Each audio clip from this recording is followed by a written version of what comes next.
BNP দেশীয় অস্ত্র নিয়ে মহড়া দিয়া বাজারে মাইক নিয়ে ঘোষণা দিতেছে বাজারের খাজনা তাদেরকেই দিতে হবে। শুনেন।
আওয়ামী লীগ বদমাইশ ছিল, কিন্তু চালাক বদমাইশ ছিল। এরা তো দেখতেছে বেকুব টু দি পাওয়ার ইনফিনিটি। আবার দেখেন, আগে বলছিলাম না ওয়াজের স্টেজে উঠা আওয়ামী লীগের মতো বেদ্যবি করতো বিএনপি, আজকেও দেখেন কেমন বেদ্যবি করছে ওয়াজের স্টেজে উঠা। আচ্ছা, আমি বিএনপির নাম নিয়ে কোনো কথা বলেছি? আপনি কাকে আমি কি বিএনপির নাম নিয়ে কথা বলেছি? আপনি কথা বলেন, বলেন বলেন কথা বলেন কথা বলেন, আপনি কথা বলেন। আপনার সাহস তো কম না।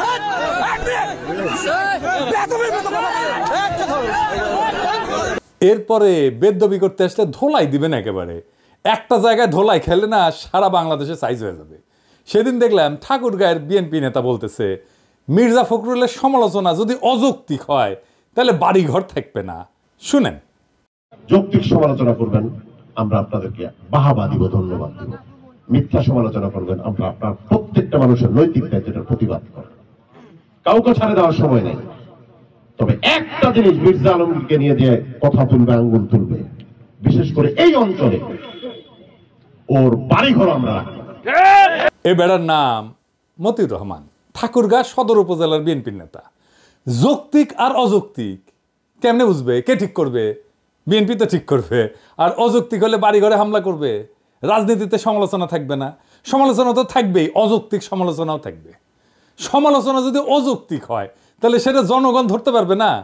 অবশ্যই পারবে ধরতে। তাহলে জনগণের উপর সে আস্থা রাখতে পারতেছে না কেন?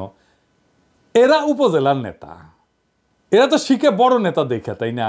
আগা হাল যেদিকে যায় পিছা হাল সেদিকেই যায়, তাই না?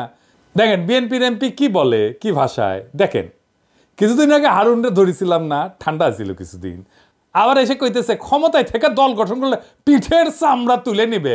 ভাষা বাদই দিলাম। ক্ষমতায় থেকে রাজনৈতিক দল তো খোদ জিয়াউর রহমান করছেন। হারুন যেই দল করে সেই দলের জন্ম ক্ষমতা থেকে। ছাত্ররা কিন্তু খুবই স্পষ্টভাবে বলছে যে তারা দলে যুক্ত হইলে, রাজনৈতিক দলে পদ ছেড়ে দিবে, উপদেষ্টা পদ ছেড়ে দিবে। তাও ভয় যায় না এদের। সমস্যাটা কই? মানে ওরা কি বুঝে না? মানে ছোটবেলায় কি আয়োডিন কম খেয়েছিল হারুন, নাকি বেশি খাইছিল? তো বিএনপির নেতাকর্মীরা ইনকা বেপরা হয়ে উঠছে কেন?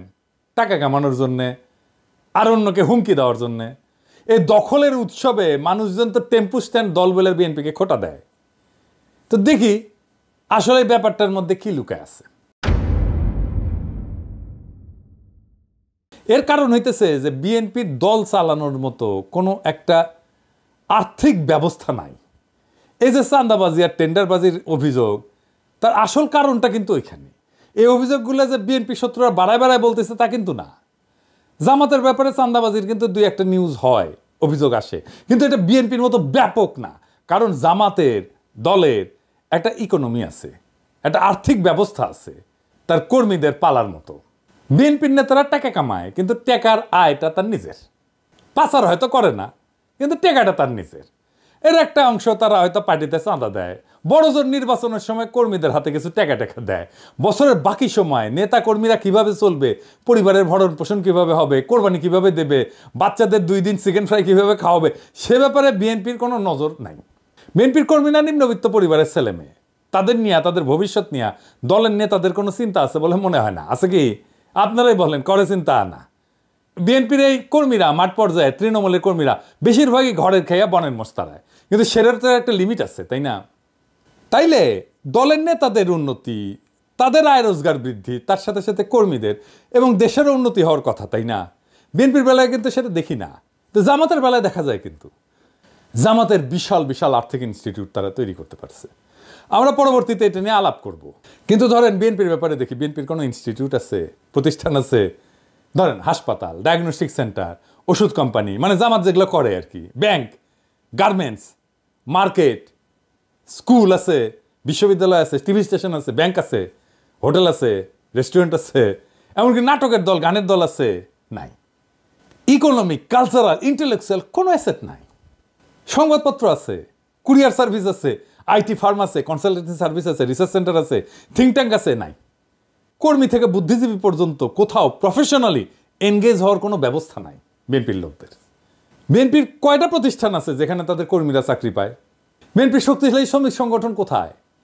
জামাত তো বিএনপির চেয়ে ছোট দল, জামাতের যতগুলো হসপিটাল আছে তার তো 10 গুণ হাসপাতাল থাকা উচিত বিএনপির, তাই না? 10 গুণ বাদ দিলাম, জামাতের যতগুলো আছে ততগুলো হাসপাতাল নাই কেন বিএনপির? বিশ্ববিদ্যালয়, স্কুল, কোচিং সেন্টার, সারা দেশে কোনো হোটেল আছে, কারখানা আছে? বিএনপি কর্মীরা কেন স্বাভাবিকভাবে জানে না যে অমুক প্রতিষ্ঠানে গেলে আমার চাকরি হওয়ার কথা?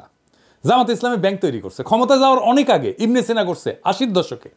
আর একটা কারণ, এই সমস্ত প্রতিষ্ঠান থাকা রাজনৈতিক দলের জন্য খুবই দরকারি, কারণ পার্টির কর্মীদের কাজের মধ্যে থাকা দরকার। শ্রম না দিয়া বিনা পরিশ্রমে অর্থ উপার্জনের যে মানসিকতা, সেইটা খুবই বিপজ্জনক মানসিকতা, এবং এইটা একসময় করাপ্ট হবেই, তাকে করাপ্ট করে ফেলবে। বাংলাদেশের রাজনৈতিক নেতারা, আপনারা কিছু মনে করবেন না, আপনাদের অসম্মান করার জন্য আমি এটা বলতেছি না, এটা বাস্তবতা। আপনার পেশা কি? আপনার আয় উপার্জন কিভাবে হয়? আমি তো কারোই বৈধ প্রকাশ্য কোনো আয়ের উৎস দেখতে পাই না। এটা রাজনীতিতে সবসময় একটা কোশ্চেন মার্ক। বিনা পরিশ্রমে টাকা উপার্জনের উপায় থাকলে দলের কর্মীরা অসৎ কাজে জড়িয়ে পড়ার সুযোগ পাবে। মানে ক্ষমতা আছে কিন্তু কাজ নাই, এরকম মানুষজন বিপদের কারণ হয়ে দাঁড়াবে, তো তাদের মাথায় শয়তান বাসা বাঁধবে সহজেই। আমি পেশার খুব গুরুত্ব দিই। মানে দেখবেন যে ফেসবুকে এসে অনেকে রাজা উজির মারে না, আমি অমুক, আমি তমুক, প্রচুর জ্ঞানের কথা বলে। ওর একটা লিঙ্কডইন প্রোফাইল খুঁজে বের করবেন, তাইলে বুঝবেন যে ও আসলে প্রফেশনালি, পেশাগতভাবে সে কি করে, কোথায় করে, কাদের সাথে কাজ করে, তার নেটওয়ার্কের মধ্যে কারা কারা আছে, এটা দেখবেন। এটা খুব জরুরি। আপনি অনেক দেখবেন মানে রিসার্চ আর পিএইচডি অমুক তমুক মেলা কিছু করে ফেলছে, লিঙ্কডইনের কোনো প্রোফাইলই নাই, বুঝছাও? তার মানে ও কিছুই করে না, কিচ্ছু না, বা যা করে সেটা বলতে চায় না সে। বুঝতে পারছেন? এটা যদি চিন্তা করে দেখেন যে বাংলাদেশে সমাজের নিচ থেকে উপরে ওঠার ভালো কোনো রাস্তা নাই। এক প্রজন্মের মধ্যে নৈতিকতার সীমার মধ্যে এক শ্রেণী থেকে আরেক শ্রেণীতে যদি উঠতে চায়, সেটা প্রায় অসম্ভব ব্যাপার। এই বাস্তবে যদি এইটা আপনি করতে চান, তো একটাই মাত্র পথ খোলা আছে, সেটা রাজনীতি। রাজনীতি করে আপনি প্রচুর টাকা কামাইতে পারবেন, আপনার আর্থিক অবস্থা যাই থাকুক না কেন, তাই না? এটা খুব বিপজ্জনক একটা দেশের জন্য, খুবই বিপজ্জনক একটা দেশের জন্য। এই জন্যই বাংলাদেশের রাজনীতি দাঁড়াইতে পারে না, রাজনৈতিক দলগুলো দাঁড়াইতে পারে না, শক্তি অর্জন করতে পারে না। এই সিন্ডিকেট ভাঙতে হবে। কিন্তু রাজনীতিকে একমাত্র পথ হিসেবে যারা দেখে, যারা রাজনীতি শুধু করে, তাদের এই বাস্তবতাটা বুঝতে হবে এবং তাদের জীবিকা নির্বাহের দায়িত্ব নিতে হবে। নাইলে কর্মীরা বিএনপির রাজনৈতিক প্রতিপক্ষদের কোলে গিয়ে উঠবে, অথবা চাঁদাবাজি মারামারি সংস্কৃতি আরো বাড়বে।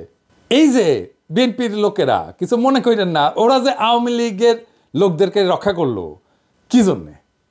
ওইটার স্টেক নিতে গেছে। তারা ওই লোভটা ছাড়তে পারে নাই, ওই টাকার লোভটা ছাড়তে পারে নাই, টাকা পাইছে, তারা রক্ষা করে ফেলছে। বিভিন্ন জেলায় আপনারা দেখছেন না, বিএনপির কাঁধে বেশে আওয়ামী লীগ পুনর্বাসিত হচ্ছে, আওয়ামী লীগকে রক্ষা করছে বিএনপি। কেন রক্ষা করছে? একটা ফাইন্যান্সিয়াল ইন্টারেস্ট ছিল, একটা টাকা পয়সার একটা লেনদেন ছিল, সেই জন্যই রক্ষা করছে। এবং দেখছেন তো, এই যে পেশা না থাকার কারণে একটা আয় উপার্জনের, একটা সৎ আয় উপার্জনের জায়গা না থাকার কারণে দেশের ভবিষ্যৎ, দেশের রাজনৈতিক ভবিষ্যতও এইটা সংকটে পড়ে যায়। যে কারণে মানুষ রাজনীতি করে সেটা অর্জনের জন্য ভালো বিকল্প পথ দিতে হবে, শক্তিশালী পার্টির ফান্ড তৈরি করতে হবে এবং পার্টির একটা আর্থিক ব্যবস্থা তৈরি করতে হবে। বিএনপি চাইলে এটা করতে পারে, শুধু বিএনপি না, নতুন দল যারা আসতেছে তারাও এটা চিন্তা করতে পারে। আমি তো জামাতের বাংলাদেশে ব্যবসা প্রতিষ্ঠানের কথা বললাম, আমরা দুনিয়ার কিছু উদাহরণ দেখে আসি। পিসিআই এটা ইটালিয়ান পার্টি, 1945 থেকে 1991 মধ্যে একটা ইউরোপের অন্যতম শক্তিশালী কমিউনিস্ট পার্টি ছিল। এদের বিভিন্ন সমবায় সংস্থা ছিল, প্রকাশনা সংস্থা ছিল, রিয়েল এস্টেট ছিল, হোটেল ব্যবসা ছিল এবং দলীয় সদস্যদের কর্মসংস্থান হইতো, তহবিল সংগ্রহের জন্য এই জিনিসগুলো কাজে লাগে। তো তাদের রেস্টুরেন্ট ছিল, বার ছিল, সামাজিক ক্লাব ছিল, ট্রাভেল এজেন্সি ছিল, তাদের সহযোগী সংগঠনগুলো হলিডে রিসোর্ট করছিল, গেস্ট হাউস করছো, এমনকি এখানে দলীয় সদস্যরা ছাড়ে থাকতে পারতো। আফ্রিকান ন্যাশনাল কংগ্রেস এএনসির এটার বিনিয়োগ বাহিনী আছে যা বিভিন্ন ব্যবসা পরিচালনা করে এবং এএনসির যে বিনিয়োগ কোম্পানিগুলো আছে তারা হোটেল এবং পর্যটন খাতেও সম্পৃক্ত। বিএনপি বা বাংলাদেশের রাজনৈতিক দলগুলো নিজের ইকোনমি তৈরির জন্য, নিজের আর্থিক ব্যবস্থা তৈরির জন্য কোন পদ্ধতি গ্রহণ করবে সেটা তারাই ভালো জানে। রাজনৈতিক দলের শীর্ষ নেতাদের, কর্মীদের ভরসা হয়ে উঠতে হয়।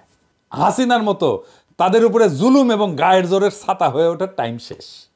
সেই জন্য নতুনভাবে ভাবতে হবে রাজনৈতিক দলগুলো।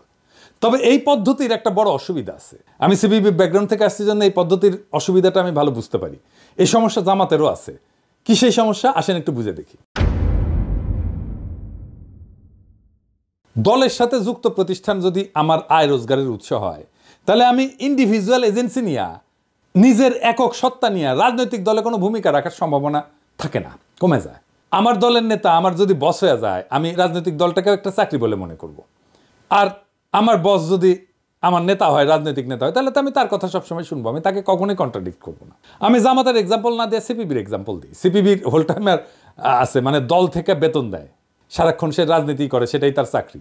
আমি আসলে হোল টাইমার হইতে চাইছিলাম। 1992 সালে হোল টাইমারের বেতন ছিল 3000 টাকা, বোধ হয় 2.5 বা 3000 টাকা। এখন দিবালোক সিংহের একটা মণি সিংহের বেটা, তার একটা প্রতিষ্ঠান আছে দুস্থ স্বাস্থ্য কেন্দ্র, ওইখানে চাকরি করে পার্টির লোকেরা, কমিউনিস্ট পার্টির লোকেরা। দিবালোক সিংহের ওইখানে যে চাকরি করে, সে কি দিবালোক সিংহের মতের বিরুদ্ধে কোনো মত দিতে পারবে? তার বস যেটা বলবে সেটাতে হ্যাঁ হ্যাঁ করে যাবে।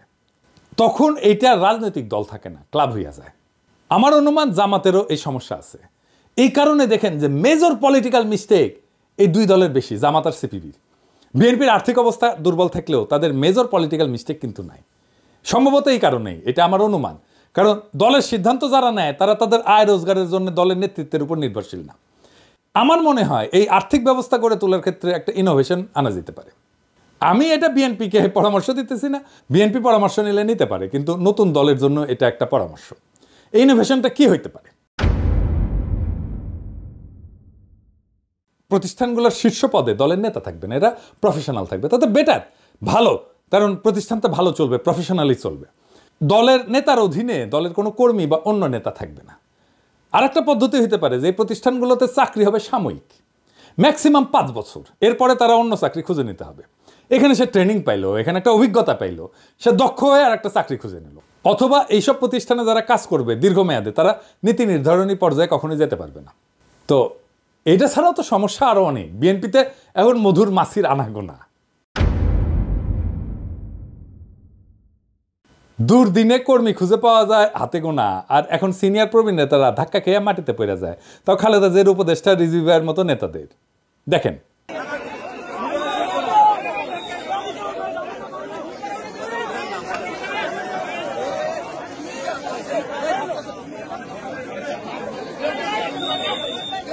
ফুল দিয়া শ্রদ্ধা জানাইতে গেছে, সেটা ভেঙ্গে শেষ।